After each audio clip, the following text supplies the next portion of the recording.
Alrighty, welcome back to the series Red Pill Review, Seduction, For or Against. We'll see how you feel about it. Today we're looking at the third principle or argument for seduction, which is the idea that women want a bad boy. Okay, so the claim is essentially about something called the Dark Triad traits. Now, Dark Triad is a threesome of traits: Machiavellianism, psychopathy, and narcissism. And these traits called the Dark Triad, you see them often in serial killers and violent offenders and gang leaders and the more vicious kind of CEOs and stockbrokers and such. Dark Triads are like the bad boy traits, but to the extreme. And there's an argument in the Red Pill philosophy, the argument for seduction, that seduction is essentially about learning how to display bad boy traits and Dark Triad traits. And the argument is backed by the claim that women are most attracted to these. Basically, women are attracted to psychopaths, and they're not attracted to nice, loyal, genuine, cuddly, caring guys. You know, the more sort of nasty and psychopathic you are, the more attractive you'll be.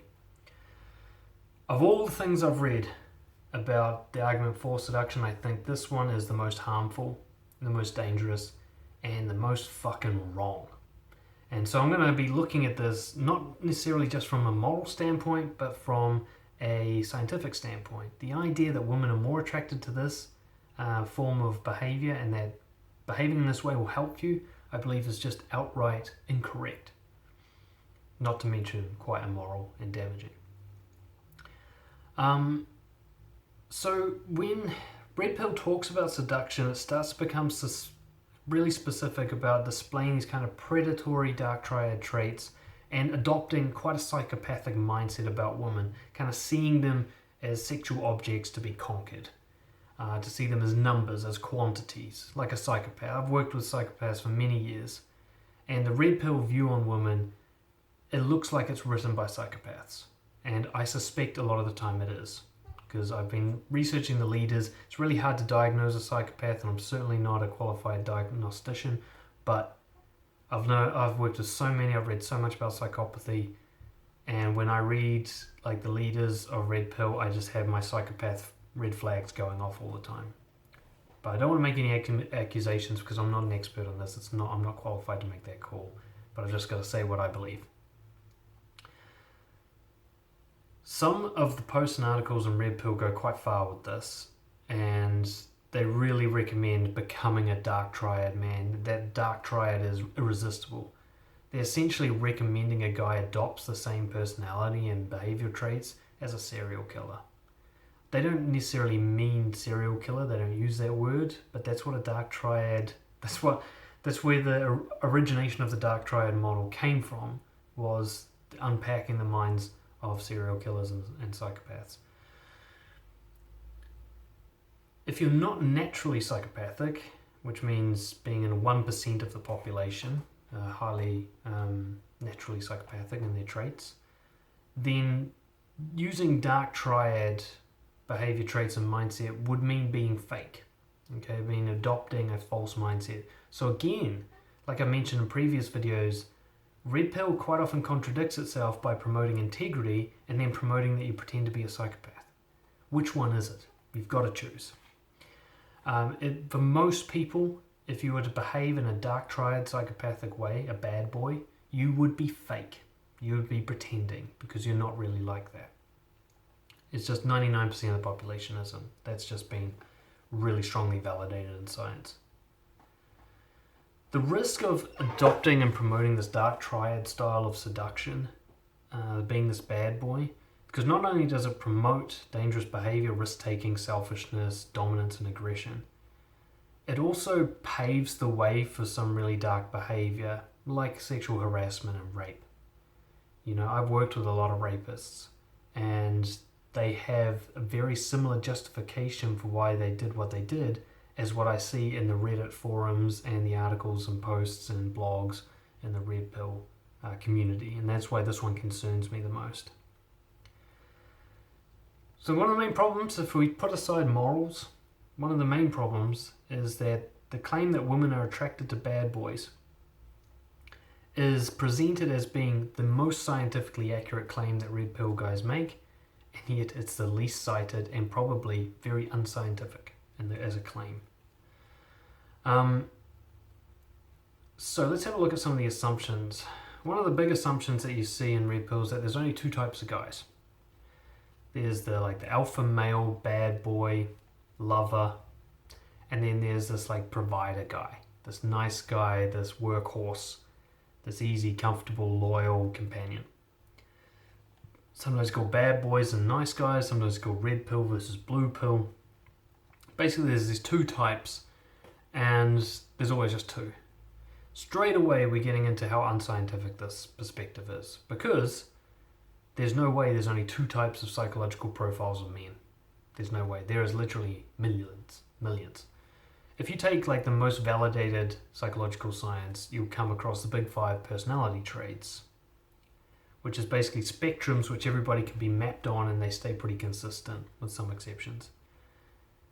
The variations of being mapped onto these spectrums means that there are literally thousands, if not millions, of different types of people. So to say there's only two is hugely lazily intellectually and just scientifically incorrect. There's really nothing you can cite to back up the claim that there's two types of guys, because there are no studies that show that. So to describe, to start with this kind of false assumption that there's two types of guys, one of them's attractive and one of them isn't, it's going to really throw men off in terms of understanding how to interact with women. They'll think, well, I've got to be one of these two types of guys, and they completely put down the idea that, hey, I can be my own unique self and that will be attractive. And again, this constant unclear argument from red pill of have integrity but be one of these two types of guys. Which one is it? I don't know. So, the second assumption is that women shit test men. Now this assumption, I learned this when I was in the pickup thing. So this is where you go to a bar, you start talking to a girl, she starts giving you shit. Kind of quite hard banter. And the pickup guys call this shit testing. What she's doing apparently is testing you for bad boy traits. Can you handle her shit? If you back down or apologize or show any weakness, you're lost forever. You'll never get into her pants. You have to give her shit just as bad as she's giving it to you, and you got to show these very strong masculine traits. It's a test that she's doing. She can't help herself from doing it. She's compelled to do it, and all women do it. That's the claim. So many red pill guys, they look at shit tests as just gospel. That's definitely how women test us. They only seem to use the evidence of anecdotal experience in nightclubs and bars. And they insinuate that, women are unlikely to challenge you in any direct or open way. They'll just test you in this indirect way. So there's this huge over-reliance on anecdotal evidence from the red pill community and women at bars and clubs as the kind of receiving end. Now, I'm not saying that shit testing doesn't happen. It does. It's happened to me many times. But in my own experience, what's interesting is it only happened when I tried to seduce. When I was trying to get something from someone, that's when I get shit tested. If I'm just trying to be myself, be authentic, let people judge me, I don't get shit tests. Now maybe I'm a unique one-off specimen in 7 billion, or maybe there's more to it than just the idea that all women shit test you. And that seduction is their way to get through that. And that shit testing is a woman trying to find a Dark Triad male and exclude anybody who's not Dark Triad. Do women in nightclubs shit test men? Almost definitely. Is this because they want a psycho? Probably not. They just want someone interesting because they're on a night out. What's interesting, when you get into pickup, if you do something called day game, which is where you go out during the day and meet people in normal situations, there's no shit testing. So the idea that shit testing is a female thing is much less likely than shit testing is a nightclub thing, or a party thing, or a drunk people thing, or a girl who's covered in makeup and getting hit on by heaps of guys thing. Right? Assumption number 3, only the most brutally masculine traits are attractive. So red pill and the justification for seduction and the style of seduction is Dark Triad comes from this idea that there's certain masculine traits that women love, and every other trait basically turns them off and leaves you loveless for the rest of your life. Anything in the nice feminine side of things will get you rejected. You just got to show these brutally hard male traits. I looked at list upon list in the red pill community about what a guy should be, and there was just no feminine traits in there at all. It's just masculinity. It was things like, even like there was things that sounded kind of healthy, like confidence, but when you broke it down, they said be brazen and cocky, which is like putting on a performance. So it's not really that healthy. But there's some really dark stuff in there. Dominance, indifference, selfishness. One list even mentioned the word menacing. So there's this claim that all women are attracted to Dark Triad traits, and that lists of these traits are kind of recommended and how you should demonstrate them. It paints a picture of all women basically being attracted to serial killers. The list that I saw easily could be the psychological profile of a gang leader, serial rapist, and murderer, from my experience working in corrections. There's also a strong assumption that women crave drama and excitement that comes from these brutally masculine traits. Again, this has no strong evidence to back it up, unless the evidence is just the anecdotal experience of pickup artists in nightclubs. Again, ironically, in this whole day game thing, if you go out during the day, pickup artists will recommend that you calm down and stay mellow, because being excitable and high energy will freak people out. So again, there's this contradiction. You want these Dark Triad traits, but not during the day? It doesn't make sense. Red Pill rarely acknowledges that some women are attracted to feminine traits. It doesn't acknowledge masculine women. It doesn't acknowledge lesbians. They don't acknowledge that some women like their men meek and loyal and generous, and that some women like kindness and honesty, and that some women believe confidence should be quiet and internal rather than a brazen, cocky display. You know, there's this idea that women find feminine traits unattractive, but there's no evidence to support this claim. And in my anecdotal experience, if that's the evidence we're using, I'm finding that a balance of masculine and feminine traits is what's most attractive. So, again, massive assumptions being made on what works with a few women by a few men, and then being generalized, just spread like butter over the whole community without strong evidence to back up spreading it like that. There are some women who would be actively unaroused, what do you call it? They would lose arousal in the face of psychopathic manipulation. They're turned off by it because they'd feel unsafe. There's a lot of women who will tell you, and they're not lying, that they need to feel safe before they can feel sexual and uninhibited. A psychopath is not going to make them feel safe. He might make them feel excited, but safe? No. So the idea that psychopathy, Dark Triad traits, bad boy, is required to make someone horny, there's no evidence to back that up. It really isn't. Another assumption is that attraction to psychopathy is female specific. So the reason that men should put on Dark Triad traits and be a bad boy is because women love bad boys. And why do women love bad boys? Because the literature says that psychopaths are highly promiscuous. So we've made this massive causal leap here. Red Pill guys have seen literature that says psychopaths have a lot of sex. And they've gone, well, that means that women are attracted to psychopaths. Except it misses a couple of pieces of information. One is, some psychopaths, roughly half, are women. Okay? So they're out there fucking heaps of men, if they're straight. So does that mean that all men are attracted to Dark Triad traits as well? Because you can be sure those women are displaying them. Secondly, is there's a thing that we learned about in corrections, which is statistically accurate to say 5% of families commit 50% of crime. So what you get in the criminal world is that most crime is committed by a very small fraction of people. They're just committing crime all day long and they rack up the numbers. And it looks like lots of people are committing a moderate amount of crime, but it's really just a few people committing a lot. And the same occurs with promiscuous psychopathy. A few women are sleeping with all the psychopaths, and a few psychopaths are sleeping with all the women, but it doesn't mean that all women are attracted to psychopaths. You can't draw that conclusion from that data. It just means psychopaths are fucking a lot. They might be fucking anyone they can get their hands on. They probably are. They might not have standards. It doesn't count how many times they've been rejected. Psychopath will go through a bar and hit on every girl until one of them says yes. Are you counting all the girls who said no? So psychopaths aren't just men, and their promiscuity does not explain attraction in women. And what evidence does show is that psychopaths are generally dissatisfied with their love lives over time. or people high in the psychopathy spectrum end up dissatisfied with their relationships because they're superficial and shallow. So if you're trying to get a girlfriend for some sort of satisfaction and meaning, the psychopathic way doesn't work. That's been proven. That's been evidenced.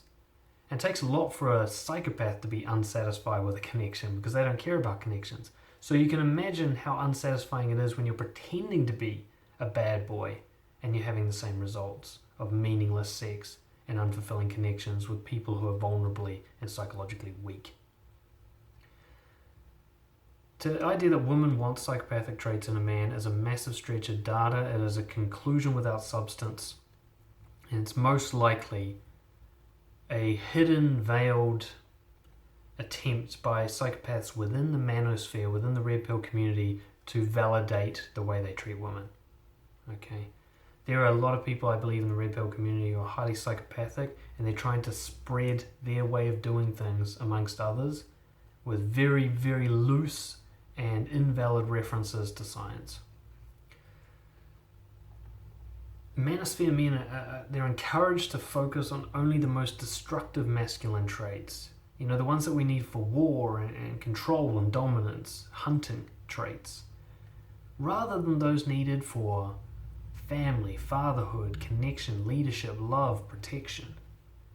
There are feminine traits in there and moderated, mild masculine traits in there. Aggression gets brought down to assertiveness, you know. You don't need to control and dominate, you can just lead and let the other person follow, but also know how to follow. You can't be in a relationship that's healthy if you're doing all the leading. It has to be 50-50 at least, you know. So all of the manosphere red pill theories, this one is the one that's really most reliant on anecdotal evidence by a few psychopaths, in my opinion. No citations of any value. They might show some study that showed that women like the face of James Bond on a poster, but that doesn't prove anything about female attraction. It certainly doesn't mean that all women want to fuck a narcissist, okay?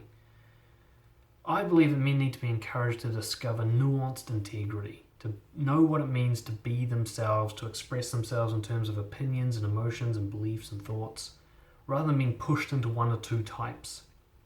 Firstly, because there are way more than one or two types, so to push yourself into those categories is always going to be fake. And kind of secondly, the resulting connections you'll get from being psychopathic will be unsatisfying anyway. You might get laid a lot from some insecure bar rats or whatever, club rats, but that doesn't mean your life and your quality of life and your enjoyment of life is going to improve. For those of you looking for that more traditional model of a relationship, you want a life partner that you can build a family with, being a fucking psycho is not going to make that happen. Psychos are the least likely to maintain a long-term, satisfying relationship with a healthy and happy family. So adopting their behavioral traits and mindset is only going to lead you down their path. Right? I see this whole thing as just a weak excuse by the more harmful and vengeful guys within the red pill community, the kind of wolves in sheep's clothing, that downplay the attractiveness of genuinely respectful treatment, you know? Like guys like Marilyn Manson or whatever, they might pull a ton of girls, sure. But it's guys like Tom Hanks and Will Smith who the wider community respects and are still very attractive to a large array and variety of women. You know, they display a lot of masculine traits, but not the brutal ones. They're just strongly masculine, but they're also accepting and loving and caring and all those other things too, and women seem to like them just fine. The manosphere and red pill is filled with lazy, false dichotomy. There's black and white for varied and nuanced issues. Red pill versus blue pill, you know, bad boy versus good boy. Summarization, categorization, vague, application to these diverse groups of people. Men and women are such a huge range of people. And this oversimplification is not a justification for seduction. Okay? It's the same problem with feminism. They oversimplify men. So don't do what your enemies are doing. The one contradiction that stands out the most is the idea of a high-value male. So in red pill, you get told you're a high-value male if you display a lot of these bad boy traits. Yet how is it high value to pretend to be something you're not? What real alpha male would pretend to be an alpha male?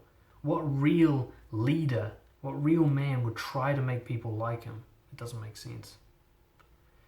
Alright, I'll see you tomorrow for the next video, where we do a big conclusion on everything that we've talked about so far and wrap it up and look at where to go next with the idea of seduction. I'll see you then.